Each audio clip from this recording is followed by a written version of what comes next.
Peace and blessings, family. Welcome to the Black Artist Fair presented by Comcast and the Black Arts District. My name is Adam Jackson. The Black Artist Fair is designed to connect Black creatives with the greater Baltimore area to resources and services to further enhance their crafts and creative practices. We recognize that often Black creatives have less opportunities to develop throughout their careers. So this space has been curated to provide quality opportunities for growth, to challenge the ways in which racism and white supremacy has impacted Baltimore's creative community, and to develop strategies to make Baltimore a more culturally equitable space. We invite you to listen for understanding and, most importantly, to build with us. So today we have our World of Media panel that's going to be led by Brother Clear Conscience. I'm going to bring him on in a little bit, and we'll get our panel for this afternoon started. And he can also introduce us to our panelists for this afternoon. And matter of fact, I'm not sure. Oh, there he is. How you doing, brother? Good to see you. Peace, family. How you feeling? Doing all right. I'll let you get to it. Word. So I guess getting right into it. Thank you so much. Okay. Welcome, everybody. This is the World of Media segment of the Black Arts District Black Artist Fair, powered by Comcast, and we're going to get right into it. Clear Conscience, I'm moderating. We have three beautiful queens here that we're going to be talking to, experts in the field of media. We have, I'm just going to go by the order that was on the flyer I was given. We have Sonja Sohn first. We have Miss Raven Paris. We have Miss John Thompson. And we're going to get right into it. So starting us off, in fact, you know what? I want to mention a few things before we start. For the audience, I just wanted to reiterate the fact that the bios of each of these queens will be linked to the program. Adam, he'll lead you in the chat, and yeah, we're gonna get right into it. So I'm gonna open it up just like this. So I'll let you all introduce yourselves. I'll start with Miss Sonja Sohn.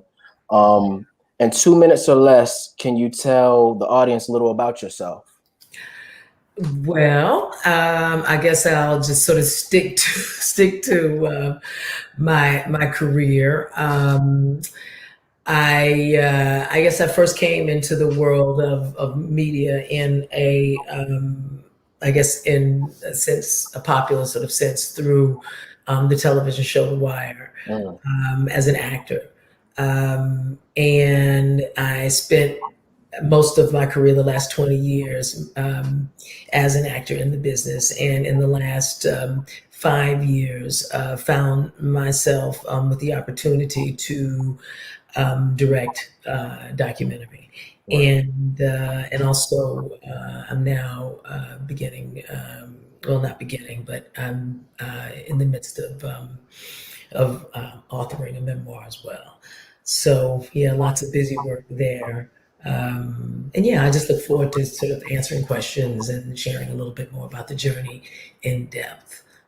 Great, we love to hear. Take up too much time. Great, we love to hear. We love to hear about everything. Miss Paris. Hi, everybody. I'm Raven Paris, born and raised Baltimore, Maryland. I am a multimedia strategist. So I started out doing radio. I created my own internet radio show, Love the Culture Radio, and based on how I marketed myself, branded myself, that opened up other opportunities for me. And I was able to work for DTLR, work for 92Q. I moved to New York. I was working with TMZ. And now I'm back home and I focus on entrepreneurship. I'm now an author of The Game Changer, Startup Kit to Become or Sustain Entrepreneurship. So I help entrepreneurs and creatives just brand and market themselves and learn how to make, a lot of good money from their digital platforms. And I'm also now the Maryland Lottery announcer for WBAL. So that's a little bit about what I do, all things media, all things involved with my voice. And I'm excited to be here. Yeah, we love to see it. We love to hear it. And also, I believe I saw that you just recently got married. Congratulations to you. Congratulations to you. Big congrats. So let's keep this thing rolling. Miss Thompson, if you could Hello, and thank you all for being here. Get right into it, yeah. Okay. I'm Jean Thompson, and I'm currently a self-generating story machine. What I do is in the area of nonfiction, and I come to this after a 30-year career in traditional journalism. I've worked at the Fort Lauderdale Sun-Sentinel, the Baltimore Sun, and the New York Times, and had an opportunity to transition when I left the Times and come back to Baltimore and really think about what kind of storyteller I wanted to be as I watched print media changing and the world of advertising changing. And you understand the business of being a creative and the business of being a writer. You know, when the money's not there, the publications are not there, the opportunities are not there, they pick and choose who gets covered and who doesn't get covered. And we know what happens often in our community when decisions are made about how to cover us and who gets covered. And I had worked my way up to be a manager, and I really wanted to manage myself more. So I am also now working at the Audacity Group, which is a branding company here in the city that's Black owned. And I have had assignments that take advantage of my journalism background. So recently I had the opportunity to train African-American CEOs in the art of writing opinion articles and getting them out onto blogs, into newspapers, and to represent their own voices, tell their own stories, and own their own narratives. And that has been truly a joy and a blessing for me. Absolutely, absolutely. We love it. That's exactly what we need. And we're going to get into that and a whole lot more. And yeah, so as you've all heard, just from these introductions, these queens are experts in this space, successful in this space. So make sure you're soaking up game. Make sure you're listening, because a lot of gems are going to be dropped. So let's keep it rolling. Let's get right back into it. So what has been your experience as a Black person in the world of media? I'll start with that, and then I have a follow-up to that question, but I'll start right there. What has been your experience as a Black person in the world of media? We'll keep the same order going, Ms. Sohn. Wow. It's a broad question. Yeah. And I could answer it, I think, from a couple of different perspectives, you know, and I guess it's broad for me because I've participated in, you know, as a person, a Black person in media in a couple of different capacities, as an actor in front of the camera and as a documentary director behind the camera. And then as, I mean, you know, yeah, let's just keep it there. I won't go too I sometimes feel like a Jane of all trades, or and however you say it these days. Talk about it. But I'd say initially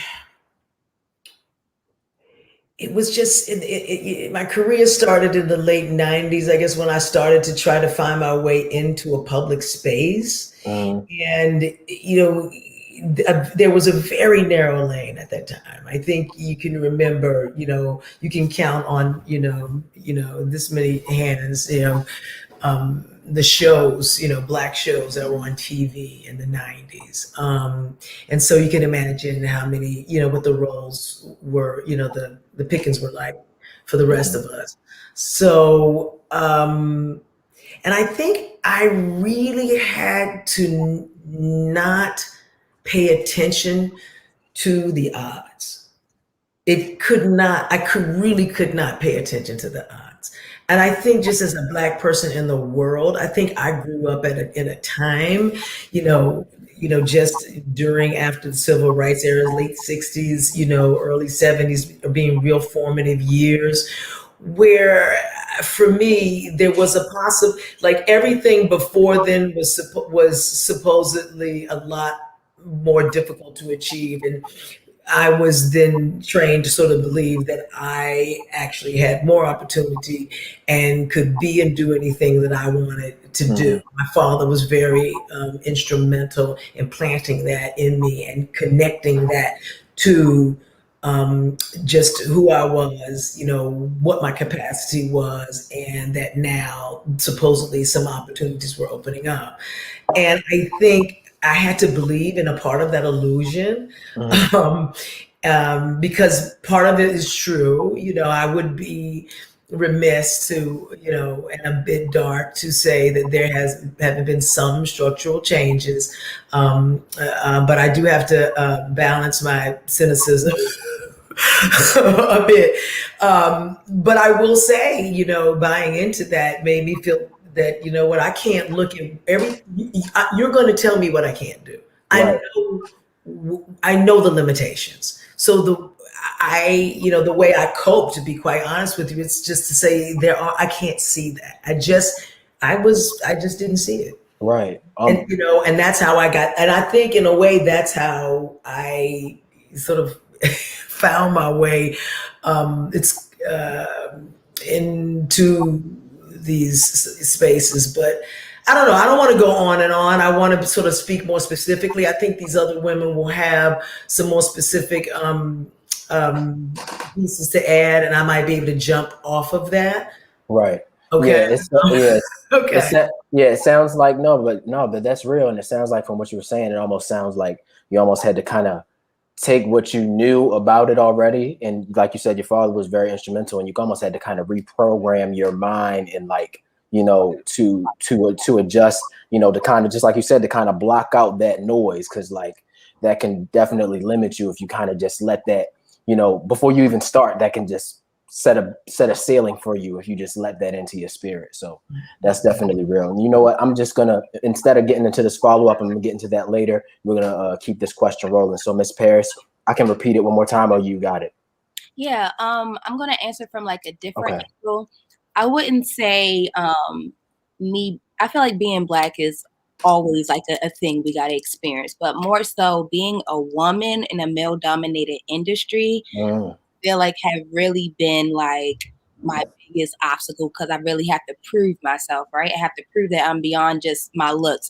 I have to prove that I actually have a talent and a skill, and I'm here to actually work, and I don't need lend me a hand. I just need you to open up a door and give me an opportunity. So I think those have been more so my biggest obstacles, just proving that I am worthy to have a seat at the table, which is why I had to end up creating my own table. And then based on them seeing how I was able to develop my own table, then other opportunities opened up for me. So I think that would be from more so my angle, just being a woman in a male dominated industry, wanting respect and not wanting to have to sell my soul in order to get these opportunities that I see other people are capable of getting. That's real. That's real.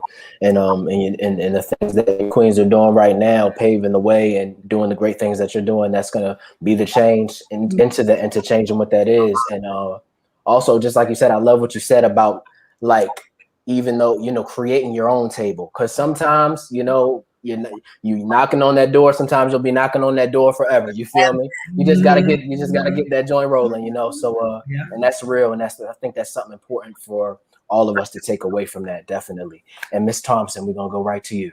Thank you. And I'm gonna agree with everything that they said, and I'm gonna add that sometimes the obstacles are your own people. And that's just real. I mean, and I'll start with my father. My father told us when we were kids, I'm one of 6, he said, you're gonna have to be 10 times better than the white kids who were coming along. You're gonna have to be 10 times better, and you're gonna have to prove yourself over and over and over and over. So you gotta get to the place where you feel fearless and tough, but you also have to take care of yourself inside, or you'll be destroyed. You'll just be crushed. Absolutely. And as many parents, I've known so many creatives, writers, actors, artists whose parents discouraged them from going into the creative life. My father would not pay for me to go to art school. He told me right out, he would not pay for me to become a writer. He would not pay for those things.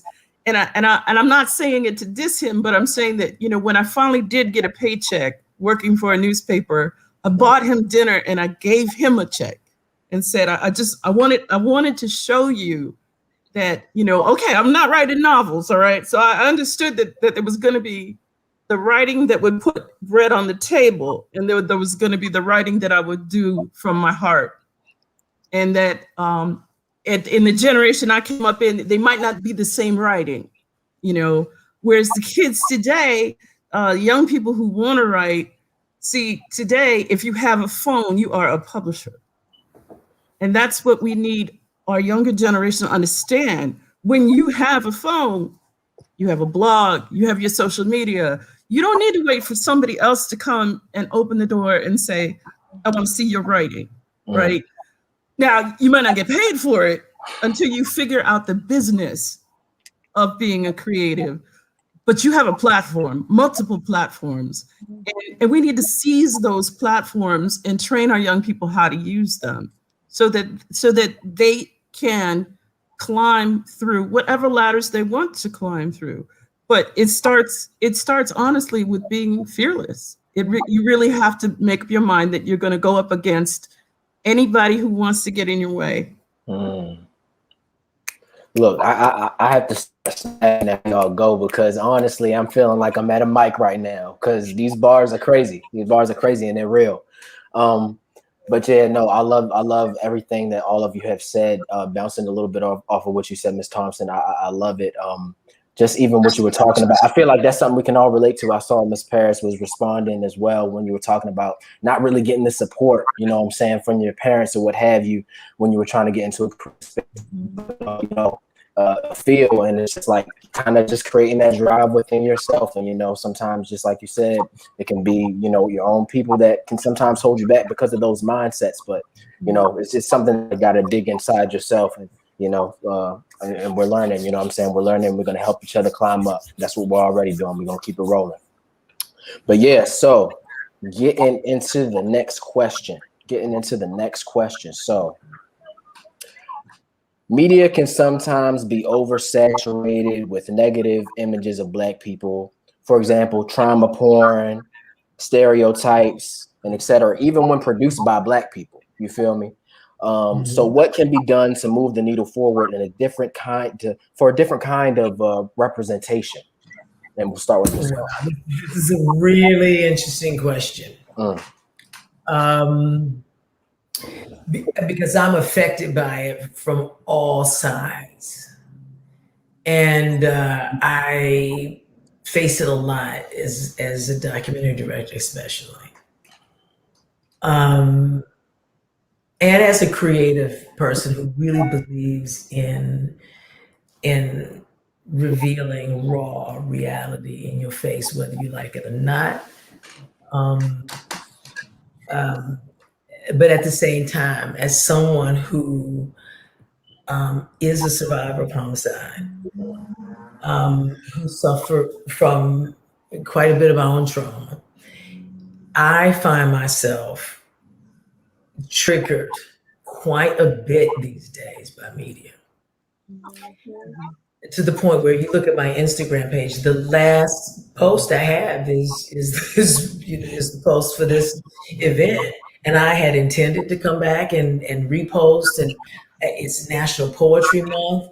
I've got my sister Jessica Caramore's short film. I've been needing to get up, and every time it's all I can do to just like some folks' posts, just to be a little supportive, because there's something happening right now with me, and the trauma porn, and I've just, it's a lot, and the projects that I'm working on are also in that realm. So I do feel that there's a need to, there really is a need to produce some other offerings, so that, those of us who, we need to know the truth. We need to know. I just, the news, like, I know what's going on, but I'm going like, now I need to pick a day a week. What days of the week am I looking at what? I can't look at the news every day of the week. Maybe, which shows am I going to look at? If there's an hour news show on the weekend, which one? You know what I mean? Right.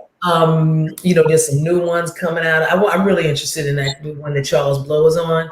I haven't had a chance to check that out yet, but I've got to, and I'm now answering the question the way, like, we've got to personally be discerning, because I really also don't want to shut down creatives when they, like, from their own experience, there's some things that they've got to get out. Exactly. And some of that stuff needs to be spoken and voiced, and there's spaces it just really depends on the intent for me. Right. I'm really sketchy trying to judge and creativity for me, So but I can speak for, being someone who's really about raw truth, right. having to manage that now and having to really think about it. Like with the documentary that's coming out, I've done directed two now, and they both, have visuals of police brutality. It's like, I gotta show it. I gotta show you. But really there were multiple discussions around, no, we don't need to show 10 seconds here. We can do 3 here. We can make it quick flashes. We don't need to show that one. Let's sub this extreme one out for something a little less extreme. Ooh, this is really bad, but God, we have to show this one because it is so egregious. So, but how do you minimize that? And then how do you balance that in the edit? You know what I'm saying? So, though, I think that, it depends, just putting folks out there who are conscious when they are creating the work and supporting those folks who and if they cross a line or make a mistake, we need to help, we need to support folks, people who actually step out here or get a moment, because it's not, I'm a little tough with it, I can stay, but I feel like there are going to be some younger folks who might be pushing a boundary here or there, and I don't want us to slam on them right away. I want us to teach them a little bit and say, wow, it was great.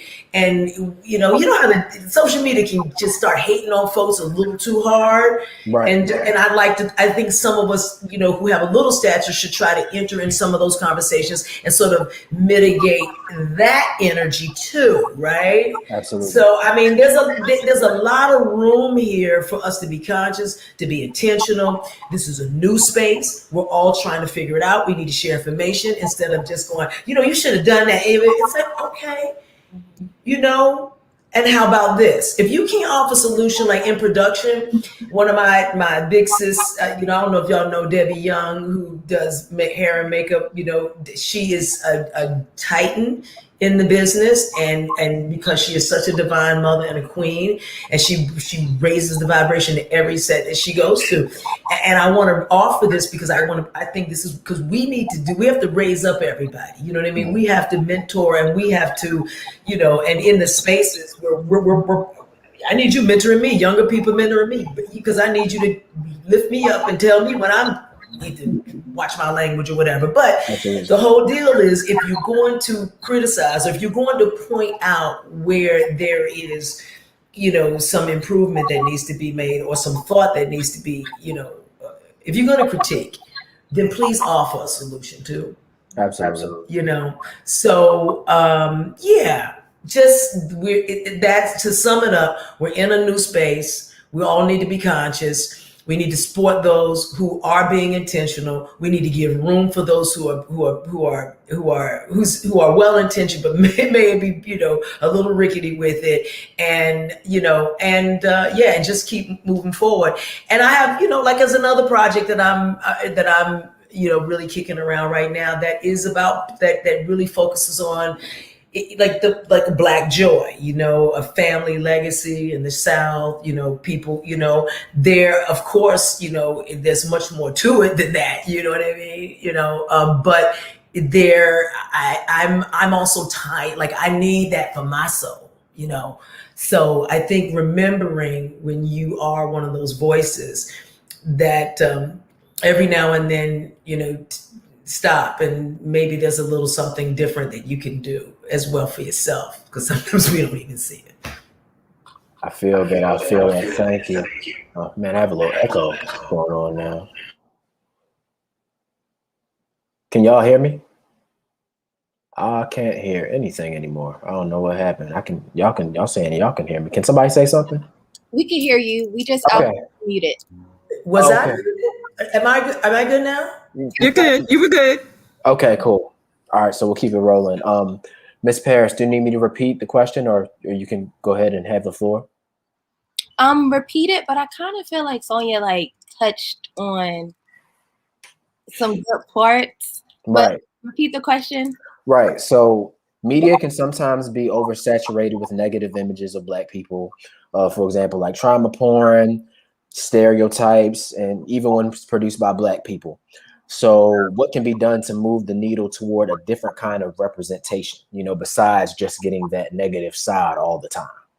Yeah, I agree, like what Sonja was saying, because like, how can you really tell someone what type of art they should be creating if this is their way of expressing themselves, right? So of course it can become too much at sometimes, but it's up to us to create boundaries for ourselves. So it's just like, you have to limit what you're following on social media. You have to limit how much news you're watching. You have to limit what type of movies you're watching. So I feel like you have to create your own boundaries, because people have to be able to use their voice to get their stories out there. So like you said, if you don't really have no better results or solutions for them, I don't feel like we can really tell someone what type of art to put out there. Like she said, it does boil down to the intention behind why you're doing it. If you're educating us, if you're informing us, or you're letting us know a different perspective of what the Black story looked like, then who are we to say that you should not be able to create that?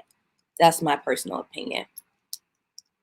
Create personal boundaries for yourself to limit what you are intaking, so it don't become too much for you. I feel that. That's definitely real. And we're going to go straight to Miss Thompson. I totally agree. And when you said Black joy, I'm feeling that really, Sonny, because particularly with this social media, but with the daily news, the repetition is very, very painful. I have probably seen more murders watching social media than I have experienced anywhere in my lifetime, because everyone is sharing the video of George Floyd, and they're sharing the video, and I'm not saying we're not supposed to look at it. It's not for everyone. Let's understand that as well. But the presentation of it is magnified the more times it's shared. And the algorithms, if you start to understand how those things are built, the more you click on it, the more it feeds you. So, I tell my friends, click on chocolate for a change. Okay. Go find some beautiful Black children doing something and click on that and see how many more of those you get. Because there's a built-in structure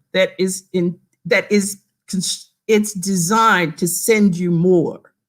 And if you only click on negative, trust me, you will only get more negative.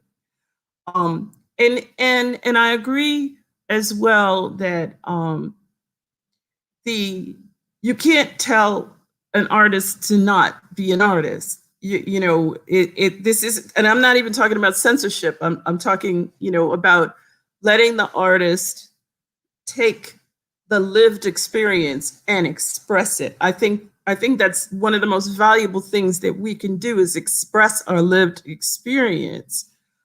At the same time, I think what I've learned in my career in the media is that I want to be the director. So I'm so proud of you, Sonja, that you are the director. You get to consciously decide how that story is depicted, how much goes in and how much does not. And with your work on radio, you to be in the management position where you are controlling, that was always my goal. I slogged and wrote the little stories and all of that stuff for years, but what I really wanted to do was to get to a point where I would have some control. And I couldn't fix the whole media, I couldn't fix the whole newspaper industry, but what little piece I could control, I was going to do what I could do with it. And I think that we talk to young people about, being on TV, or being famous, or being a writer, or I want to sing, or whatever it is I want to do creatively. But we're not stressing that they need to prepare to be leaders. That we need to be training them and mentoring them and sharing with them so they'll become Sonja the director, that they'll become the entrepreneur, Raven. They'll become the person who controls the story. And until more of us control the story, we're going to get all that other stuff. And it doesn't mean we're all going to tell the story the same way. Some of us will sell out and all kinds of other things will happen. But more of us have to tell the story and be in control of the story that's told, and push the stop button when we see, no, that's not something that we're going to play today. Absolutely. I feel like that's real. Just being the gatekeepers of our own story. I will say this, I guess, just adding on, and anyone can answer this, but would you say in the case where, because this is part of the question that I feel like is really important to kind of even highlight, is when it's talking about even when produced by Black folk, you know, we kind of get this. So do you believe that it's a situation where, you know, of course there is that place where artists are just being artists and truly expressing, you know, what's around them, and that's what art is. But then it's also comes into play where, you know, we might live in a world where Black trauma is profitable. You know what I'm saying? To people, like, you know, the world wants to see that. The world wants to see us in dysfunction. You know what I'm saying? The world wants to see us feed into stereotypes and other negative things. Do you think that ever plays a role, just as far as like, you know, in the Black folks that are in the industry, with some of our Black folks, just like the with the success with as far as I'm sorry. Do you think that plays a role in their decision to produce that kind of art?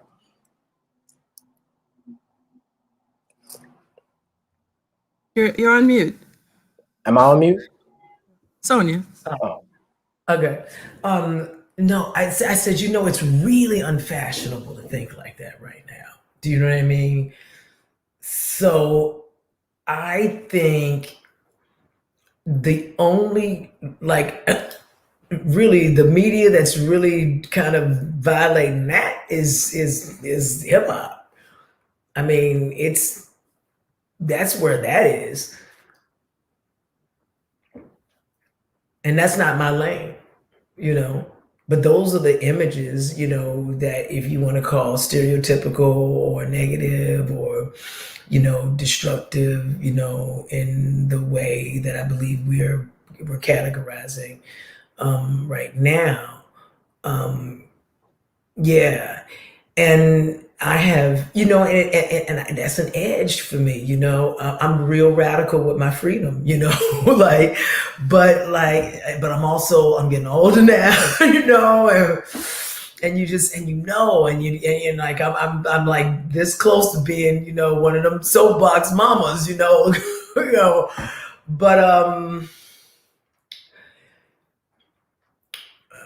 creativity has a divinity to it, see, for me, and the way it moves through people and what it inspires and how that, you know, it can be controlled and it cannot be controlled.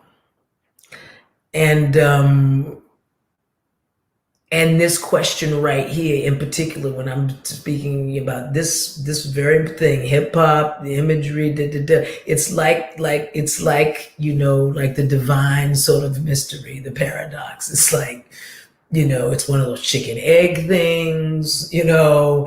It's one of those, like, should we allow it? Should we, you know, like, can you inhibit? Is it, you know, like, I really live on that line. And I just encourage, because I also know that sometimes you have to, as an individual, part of your freedom is to express your pain and not to give, you know, not to, you know,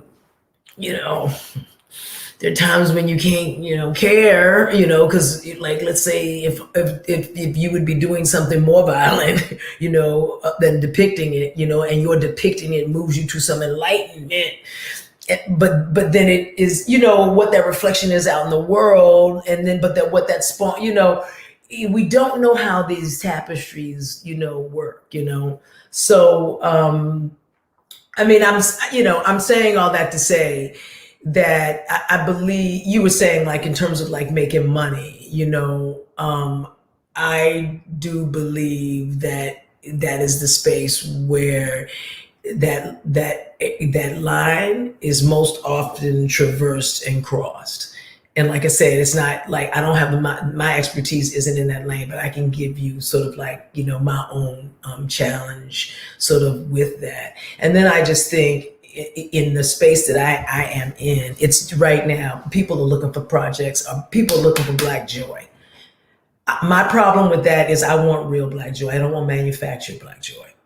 I really do. I was a fan of Good Times. Quite. I needed to see that there was people living the life that I was living, and parents were struggling because the whole Brady Bunch thing really messed my head up. Okay, it really made me hate my life, and I needed to see there were people who were struggling and happy and Black, and I was a Good Times fan. Okay, so I don't know, but I do believe, like I said, I do think that if we are in the era of making conscious choices and having a little more freedom to make conscious choices about the media that we're producing. So if you do have access and let's say this not your you need to get something out, then maybe you can support a project that is doing the thing that you don't have the capacity to do right now. So if somebody else has got a real authentic, Black, and I also believe you can't tell a good dramatic story without conflict. So everything can't be rosy. You know what I mean? You don't see the rose if you don't feel the thorn. You know what I mean? So whatever that looks like in a piece of art, it's got to be there. But we can support other work if our work isn't there just yet. So, and I'm in the midst of this right now, trying to figure it out for myself. So we're all figuring it out, and I'm just sort of sharing my process with you right now. Right, absolutely. And I was asking that because what I felt like what I was trying to say is just as far as just that dysfunction and whatnot, those pieces of art being pushed versus the Black joy and such, because we know that there's artists out there that are creating everything. There's no shortage. Just a lot of times, even when it comes to hip hop, as you were speaking of, in a lot of ways, there's a lot of negativity in hip hop culture, but then there's also plenty of hip hop music out there that is very, very enlightening that a lot of times just doesn't get pushed the same way. You know what I'm saying? So I guess that's a part of what I was trying to dive into. I don't know if Miss Paris and Miss Thompson want to dive into that as well. If not, then we can keep it rolling. But I just want to add, if I can, that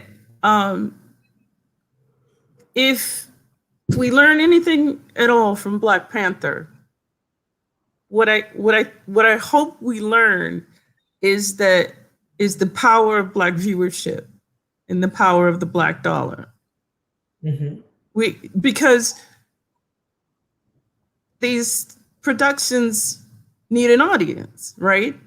And if we choose to look for stories that are sublime, if we choose to look for stories that are authentic, even if there's some element of violence or tension or our Black pain in the story, is it told with grace? Is it told with the best cinematography we can tell it? How is it told? And is it told from a point of view that is honest? I don't want to live in a world where all of our stories boil down to a little microwavable minute that is always told the same way, because we're not a monolith. We're all different, and we all have different experiences. And I want all of those experiences. So I think it's also about the quality of our diet and what we demand, because when we use the power of our dollar as audiences, more is made to feed what we ask for. Mm-hmm. That's real. Again, got to snap it up for that. But with that said, we're going to keep it going to the next question. Keep this thing rolling. So this will be an interesting one. When did you realize you wanted to work in the world of media? Starting off, Miss Sonja. I never had that realization. It just hit me, like it just ran over me, honestly.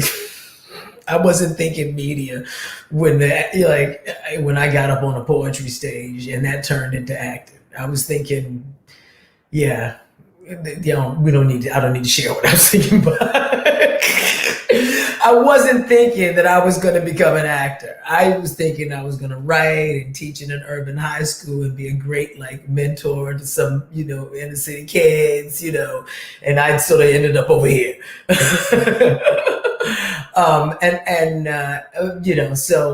Yeah, I'm gonna just be the one. I'm the short answer on that one. For sure, Miss Paris.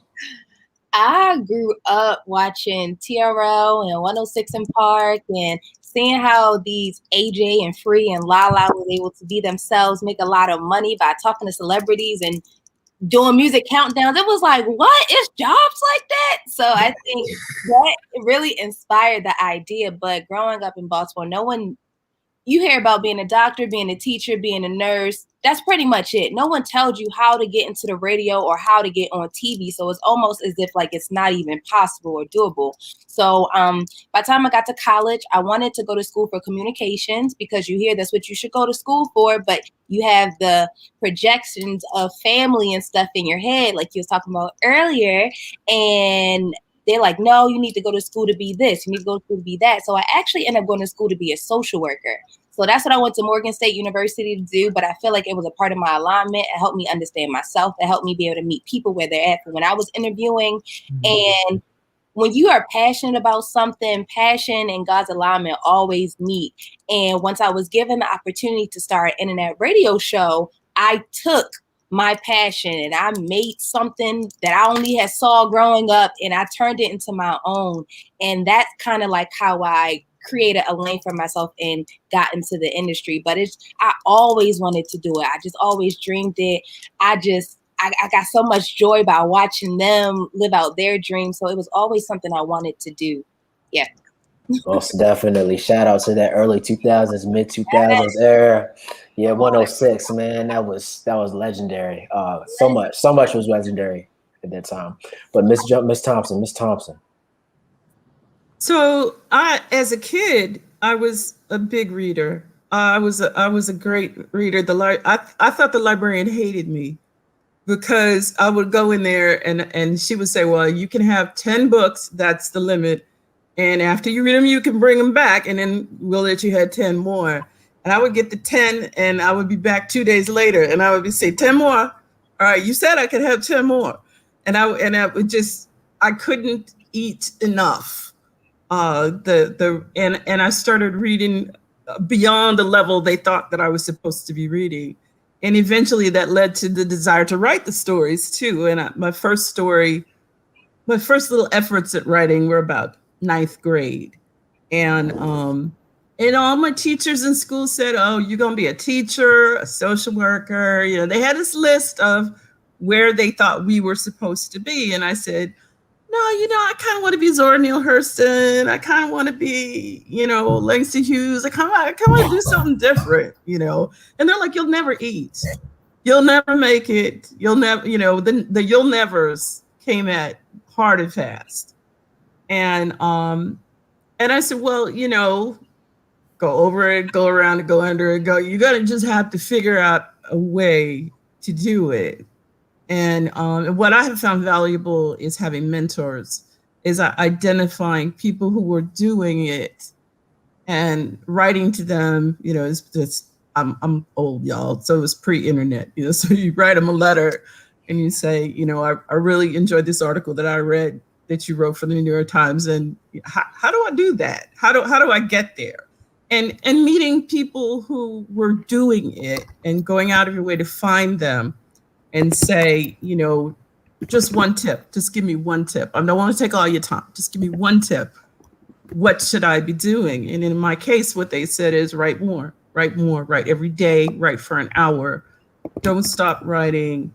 Learn the rules of the game. Learn the fundamentals and master them, because it's a craft. And master the craft so that then you can break the rules. But you have to learn the rules before you can break the rules. And that was some very good advice to get very young. I love it. So We're gonna keep this thing rolling. That was great. You know, for anybody that's interested in the audience and breaking into the world of media, let us know what's inspiring you, what makes you want to enter the world of media. Let us know below. But keeping this thing rolling. So, what are 3 tips you would provide aspiring Black creatives interested in entering the field of media? Miss Sonja, starting off with you. Yeah. It's challenging in a way because it's specific to the person. Do you know what I mean? What they're pursuing, what their own temperament is. I think right now, because there's so many lanes, when I first came into the game, there weren't many lanes, and you had to go to 9 times out of 10, you had to go to school. You really needed to go to school for anybody to take you seriously. I was just, this was a rarity, the way I came into this. But I think it was a rarity because I was probably on the forefront of different types of entry points, right? Spoken word was coming in that no one had, it was sort of like new. Right. And people were now starting to pay attention to alternative, like in the 90s, people thinking the word alternative, this and alternative, people starting to look to the left. You know what I mean? Like in the margins a little bit. So that was just starting to happen at that time. So there were very few lanes. And so school was kind of a thing that you really probably needed to do. I still advise that for certain fields. Because I think, and this is me, there are other folks who have brains that work differently than mine. I love a class because I love knowing what I am doing before I get there. I have learned a lot on the job, everything. And I'm going to tell you, it's challenging and stressful to come in a place where people have already been prepped and you're learning and trying to shine at the same time, and people actually think you already know things that you don't. That's really hard. Because in that situation, and this is where I think folks then start taking things personally that they shouldn't, because they don't know what they don't know. And then they start, screwing themselves out of an opportunity and a future. So I think it's really important to try to if you're going it in the road less traveled way, and I believe also there's some my having come the way I've come, I can't tell you that you can't do it that way. You know what I mean? And I do believe that there are folks who will be much more adept at doing it that way than I have been. But hindsight is 2020. I think moving forward now, it's a little different for me, having, fallen into my own, potholes and whatnot. So I would say, just if you have the opportunity to get schooled or trained, and you don't have to go to necessarily, if you go to a program and one that is esteemed, it means that you get connections. If there is any career that is dependent upon connections, it is this one. It is a career in the arts. Okay, you can be, because there is so much talent out there. You know what I mean? That's why the internet is great. That's why social media is great, because you have instant connections. The odds are, they're just going. And now the industry is coming to that pool. So you have a different thing going now. And that's why it's really important now, to go back to your point, Raven, you got to start your own thing. You cannot be waiting, because you know what? That 8-year-old who's got 1 million followers because they done got a little business, or they done a little book, they didn't wait. Okay, you 28, you late, baby. I got in this game at 29, 30. That's really late. That was back in the 90s. These days, I mean, and you can get into it at any. What I also like is you can be older and jump in too. What you can't be is averse to change and exploring. This is the era to make your way, and stop saying, what the business is and what they not, like all of that. That does not meld with creativity. looking at what folks are not giving you or can't, or what they not buying. That's you create that thing, you know. So yeah, I would say those are the two. That's two, right? I think there's a few things in there. Yeah, you dropped a few. I like the way every time that you start to answer a question, you're like, just like it's just like you can tell it's just so much that you got on your mind. But no, all that, you know, definitely a lot of gems dropped. Like I said, everybody make sure you pay attention to these gems that are being dropped. But definitely. Well, one last thing. Go ahead. One by all last, means. this is the third sort of thing. By all means. Mentorship and support group and peer group. People that you can go vent with, because there's stuff that happens in these spaces that's going to happen. You're going to have conflict. It'll be cultural. It'll be racial. It'll be whatever. It'll be just somebody has a different communication style than you. Somebody, you know, which then you take whatever it is, you need to go dump that somewhere so you can come into this creative space as a team member and be positive. Because if you don't, again, that is the easiest way to screw yourself out of an opportunity, therefore a future. Because there are not many shots here. You don't get a lot of shots here. That's real. Support systems, everything, connections, everything. Okay. So there you go. Yeah, no, definitely. Mentorship is I want everything. people to learn from my mistakes, straight up, you know. Nah. And I've made some recently that, you know, I'm rectifying, and I don't want other folks to make those mistakes. And we appreciate that, because that's what we're supposed to do with every generation, you know.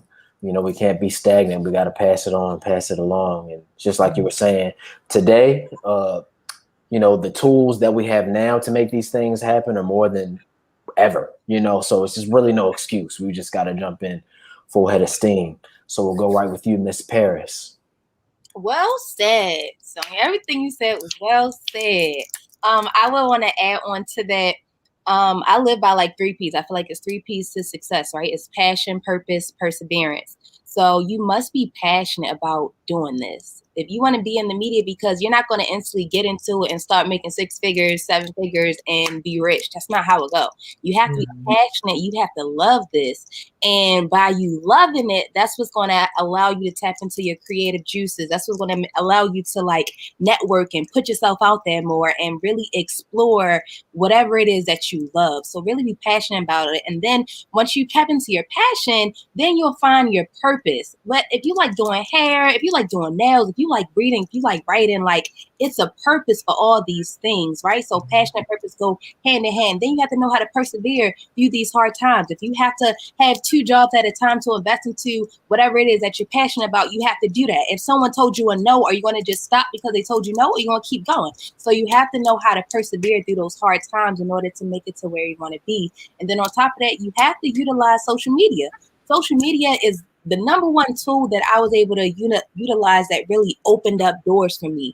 I use my platform as my portfolio. Even when I'm working with my clients, when I'm working with other entrepreneurs, when I'm working with business folks, you have to utilize the resources that we have. And Instagram, Facebook, social media, that's the number one free tool that we can use in order to get ourselves out there. And then that's Sonja was talking about too, like schooling. Even if you don't want to go to college, it's so many type of like me, I graduated from the Ween Academy. It's not around anymore. They just ended this year, but it stands for Women Entertainment Empowerment Network. It was owned by 4 women who are in the industry, do a lot of amazing things, and it created a network for us. It's a 4-week course. I had to move out to New York, and you actually learn every part of the industry. And then on top of that, it gives you a network. Different women that you can work with, different people that you can cry with, different people you can learn from, different people who will give you other opportunities. So all those things are very important. Like you said, get some schooling in. So many trades you can do. Even now, by me being an entrepreneur now, it's so many courses that I take. I've taken a course to pitch myself to media outlets. I've taken a course to create funnels. I've taken a course. There's just so many ways that you can learn to become better in your field. So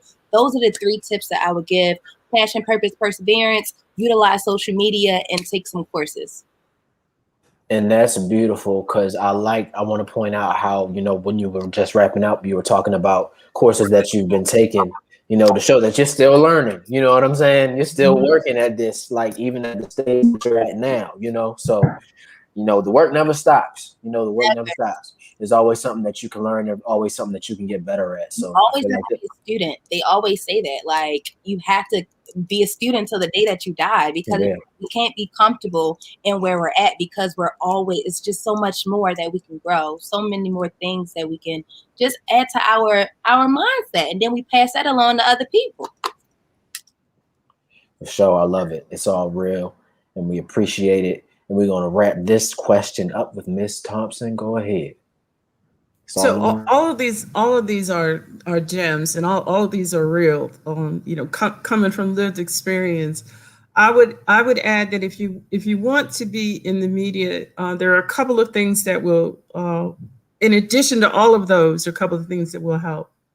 One thing that you often learn too late, I learned late and went back, and that is that if you master a body of knowledge, in the news business, they call it a beat. In the blog world, it's a niche. Or a genre. It's a genre. Find your niche. Find your genre. Find your voice. Find your body of knowledge. I covered education for many, many years at the Baltimore Sun, and it's about learning everything you can learn about that subject so that you become an expert. Why do you want to be an expert? Because you want to recognize when somebody is lying to you, and you won't recognize it unless you have taken the time to learn, or you have developed a network of people and experts you can go to and say, does it really work this way? Am I writing the truth? If you're going to pursue truth, that's one thing. Even if you're going to write opinion, is your opinion based on a fact, right? So acquire a body of knowledge. Pick one subject that you just love with that passion that Ms. Perez is talking about, and always devote some time to that passion, so that over the years you begin to develop an expertise, because that expertise could become the doorway to many opportunities for you. And the second thing is to join the associations. There's a National Association of Black Journalists if you want to be in public relations and marketing. There are local and national chapters of all of these groups. And that's where you find essentially the people who Sonja's talking about, the people who understand you, and they understand what you're going through, and you can go and vent to them, but you can go and learn from them too, often for free. And they'll support the journey that you're on, and because they're walking the same journey that you're walking.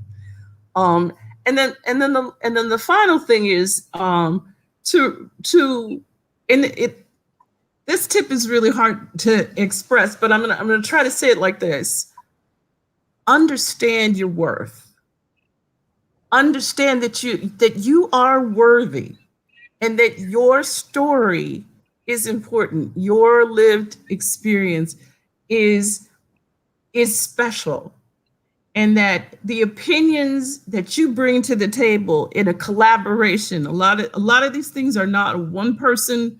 The media is not like I tell my story and I'm the only one who gets to tell it. That only happens on your blog.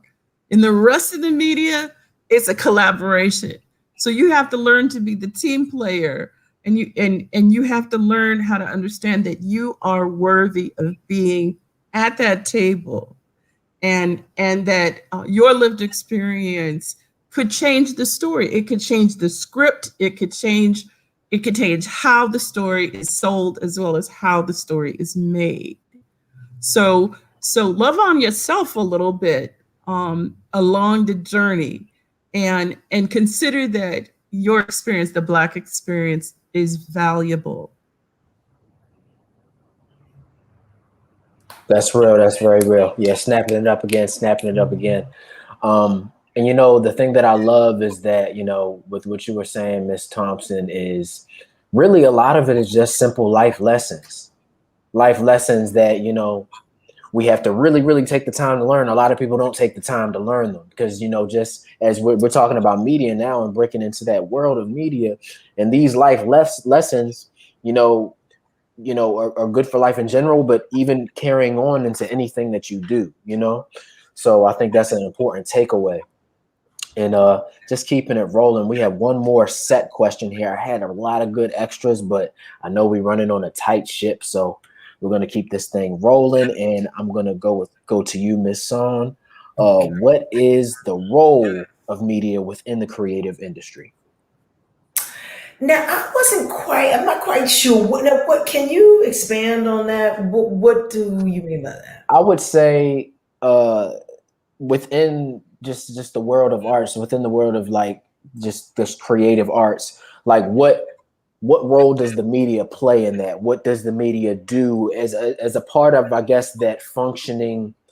I hate to call it a machine, but I feel like you know what I'm saying. Mm-hmm. As a part of like that functioning machine or what have you, what role does media serve in that? You know what? Can I pass the baton? I feel like I want to pass that to Gene and then bounce off of Gene. For sure. I don't know. It must be our association with the Times. Okay. All right. So, you're like the journalist, I think that's the thing. Gene, you have such a journalism background, and I think when I think media creates, because I feel like there's a separation happening here in a way, that a distinction being made, and I don't want to sort of muddy that. I think you might give some context. Come on, let's get muddy right here. Okay. So absolutely, Sonja. When you say media today, it's lumping too many things into the same bucket, right? Media used to be the news. Media is no longer the news. Business has changed that. Money has changed that. And politics has changed that. So let's be careful when we say the media or media, because media can be your website, media can be a newsletter, media can be the social world, Snapchat, everything. Media can be the news media and the television media, but film is also media, and music is also media, and we're living in a media age enabled by all this technology.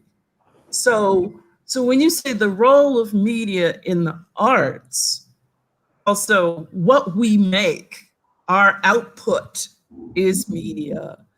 But if you're talking about the role of media in covering us, that's a fascinating world, because it used to be that we in the arts relied on the media to help us make our money. We used to expect that, let's say theater, we used to expect there'd be a critic that would come to the show and write criticism.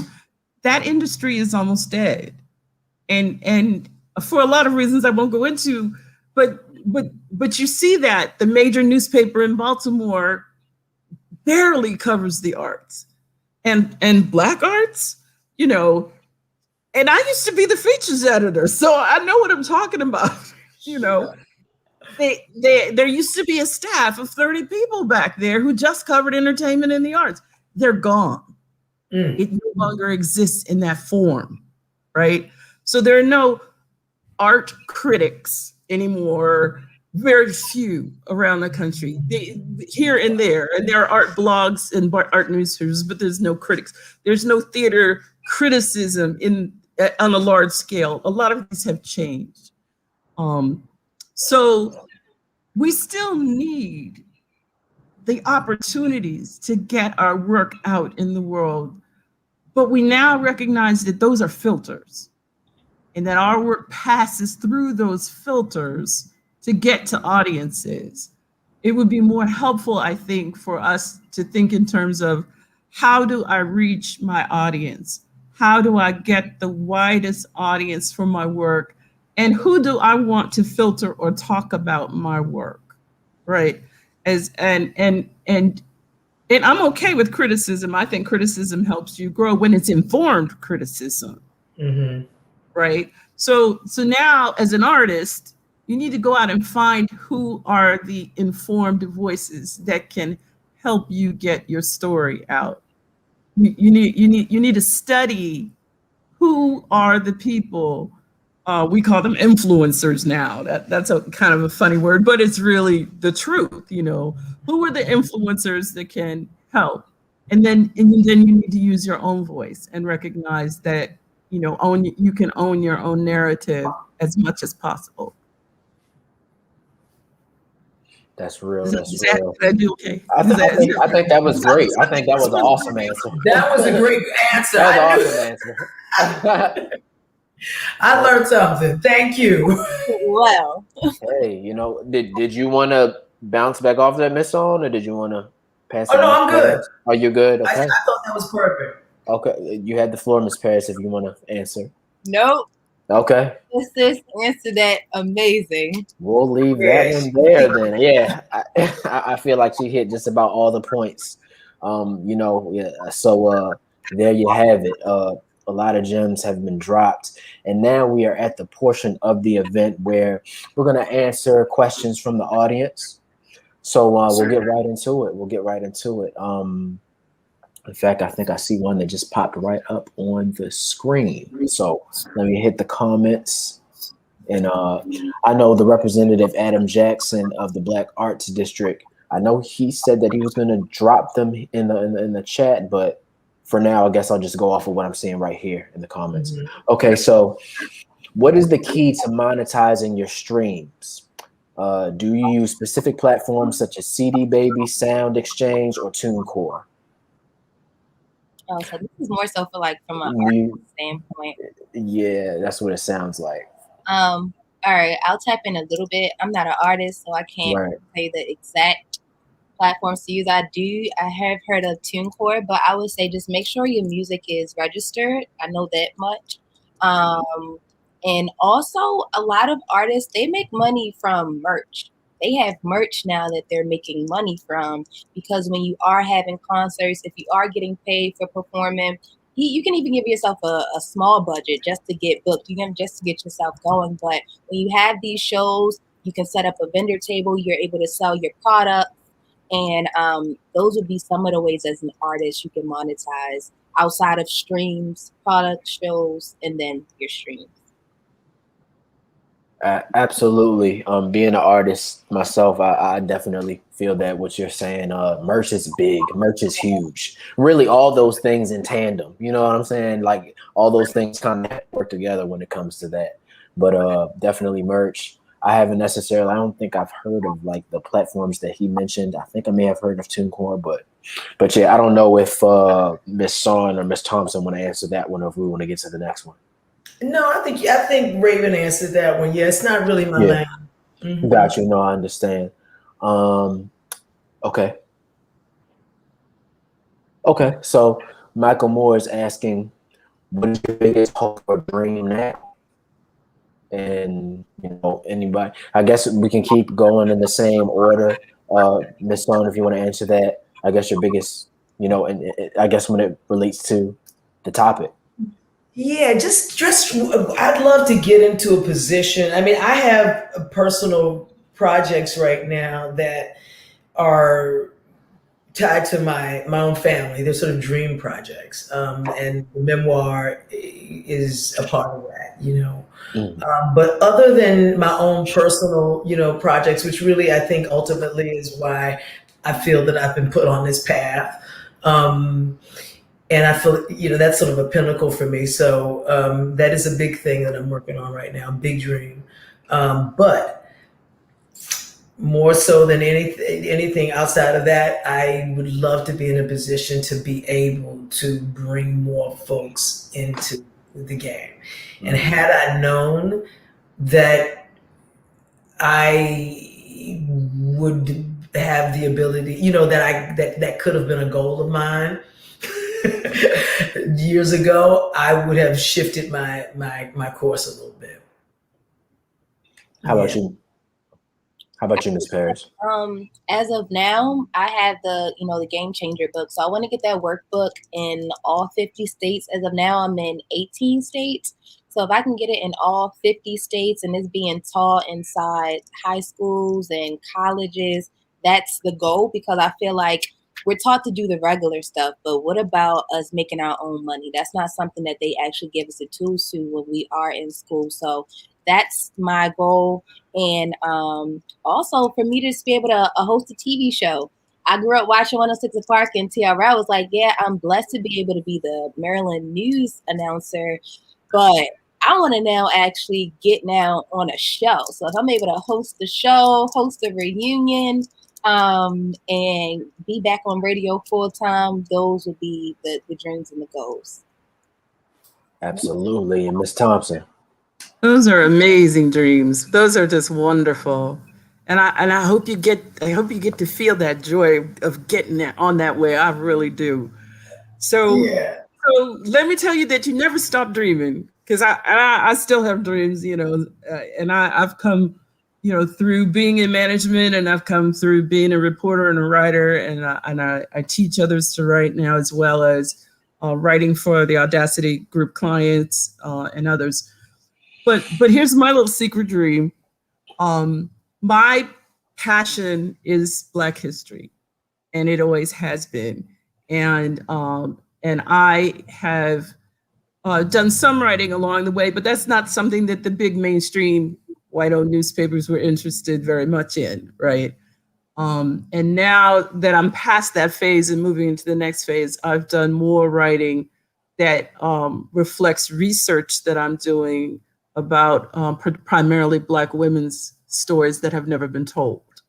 So I spend a fair amount of my free time doing that research, and then developing stories about it that I hope will one day help the next generation understand that we don't have to wait for the mainstream media, newspapers, TV, or whatever. We don't have to wait for them to come along and tell our stories. Mm-hmm. There's nothing to stop us from going and getting our own stories and telling them. And sometimes it's hard to find those stories because you can Google a whole lot of Black leaders from Baltimore, Black women leaders even from Baltimore. You can Google their names or go to the Pratt Library and you won't find stories about them because the mainstream didn't cover them. You'll find them in the Afro's archives, and you'll find them in the private writing.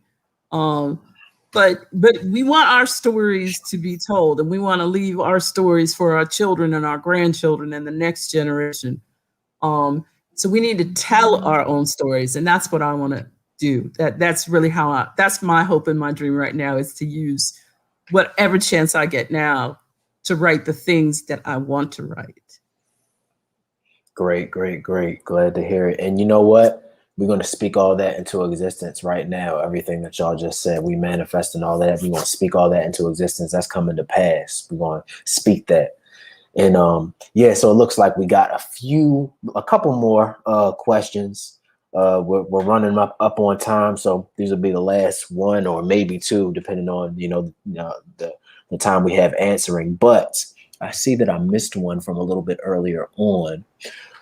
So Michael, Miss Sohn, go ahead. I'm running out of battery, so I either have to go run and get my cord, or I see this question might be for me. It is going to be for you. Okay. Yeah, we can go right to that one. I can answer it and run and get my cord, okay? Okay. Yeah. Well, which one you want to do? You want to run and get it? I can answer really quickly because I don't believe it's much I can. In terms of casting ages, they won't look at a portfolio. Mm-hmm. It's really just your headshot and your resume. And those blind sending is not a bad idea if you don't have a person submitting. But these days you pretty much got to try to get someone to submit you. But I remember the days when you show up to an open call, or you send it and you never know. Folks are picking people off of the internet these days. I just left the Shy, and there was somebody on from the internet. You know what I mean? So. Word. And I don't know if I better go run and get that cord. Yeah. Do what you got to do. Miss Paris or Miss Thompson, I don't know which of you wanted to answer that, or if you want to follow up to anything. I'm going to go ahead. So now this particular question is about casting agents, and that's not my my area. But I can tell you that in the news side of the business, and in many of the writing and literary fields, a portfolio is still a thing. If you want to be a photographer or videographer, a portfolio is still a thing. Mm-hmm. And I would say that show your best work, even if it's not your biggest work. Show your best work always.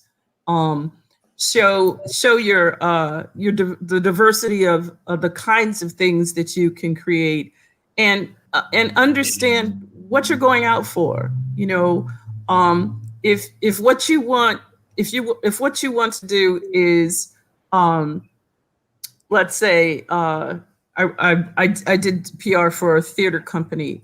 You know, it happens to be a classical theater company. Well, you know, they want to see the range of your work, but they want to see your classical work, right? Mm-hmm. You know, so you're gonna have to give them, you know, your August Wilson, and you're gonna have to give them your Shakespeare too, right? So understand what the need is before you go in. Just don't go in blindly and give them everything. You're gonna have to edit it down and you know, give them the diet that they want to see, so they can see the range of your work, and you can impress them with other things later, but get the door open first. Word.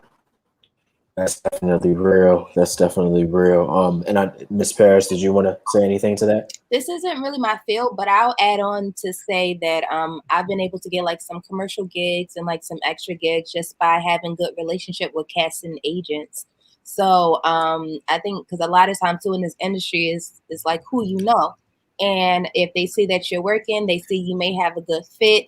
They see that you may be teachable, you're likable. That's also very important too when it comes to being on cast, actually just wanting to be around certain people. So if you build those relationships with different casting agents, then that work as well. And a lot of times they'll contact you like, hey, we need a girl that looks like you and favorite you, or you know, you don't need much of a background, but you need to look like XYZ. So those are good just to have those type of connections and relationships. That's real. I hope that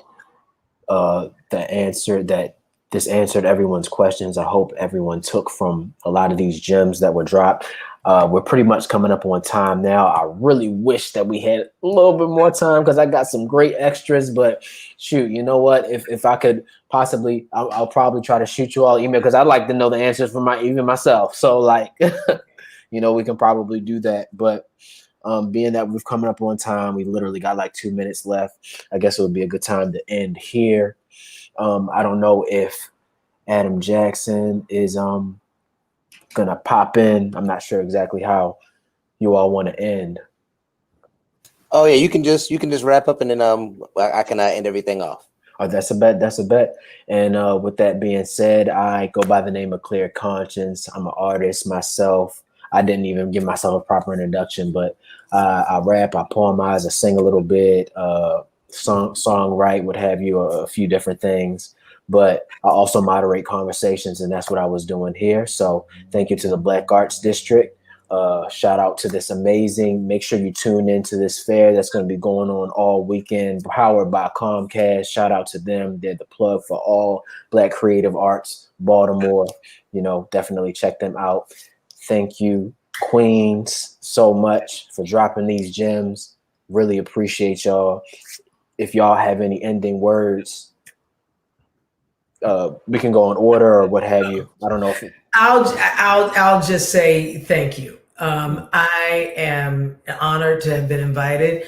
I have been a fan of LBS, you know, since I landed back in Baltimore, and the Black Arts District is everything to me right now. I realize I don't have time to support every single cause, but I am down with this one, and whatever y'all need from me, I am here for it. Thank you for giving me the opportunity to share and to learn. Thank you, Raven. Thank you, Jean. Clear Conscious, you did an awesome job. Honestly, I was really impressed. I was actually noticing that as we went along.